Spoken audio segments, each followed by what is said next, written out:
பிள்ளையை கர்த்தர் உங்களுக்கு வெளிச்சமாக இருப்பார். இருள் நிறைந்த வாழ்க்கையிலே கர்த்தருடைய வெளிச்சம் என்று இறங்கி வருகிறது. உங்களுடைய இருளின் ஆதிக்கங்கள் மறைகிறது. இருளை கொண்டு வருகிற அந்தகாரத்தின் வல்லமை அறுக்கப்படுகிறது. பிரியமானவர்களே, நல்லவராம் இயேசுவின் மதுரமான நாமத்திலே வாழ்த்துக்கள். ஏசப்பா உங்களை ஆசீர்வதித்து நடத்துவாராக. மீகா 7:8 நான் இருளிலே உட்கார்ந்தால் கர்த்தர் எனக்கு வெளிச்சமாயிருப்பார்.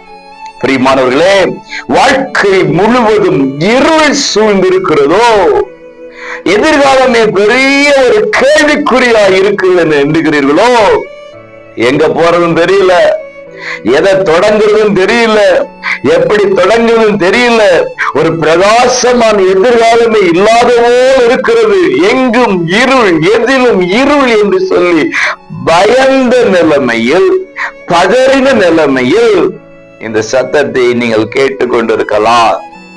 கர்த்தர் சொல்றார், இந்த சூழ்நிலையில் நான் வெளிச்சமாயிருக்கிறேன். தேவ பிள்ளையை கர்த்தர் உங்களுக்கு வெளிச்சமாக இருப்பார். இருள் நிறைந்த வாழ்க்கையிலே கர்த்தருடைய வெளிச்சம் என்று இறங்கி வருகிறது. உங்களுடைய இருளின் ஆதிக்கங்கள் மறைகிறது. இருளை கொண்டு வருகிற அந்தகாரத்தின் வல்லமை அறுக்கப்படுகிறது.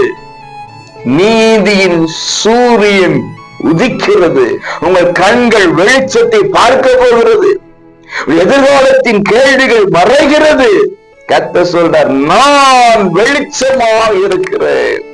இருள் மறைகிறது. God bless you.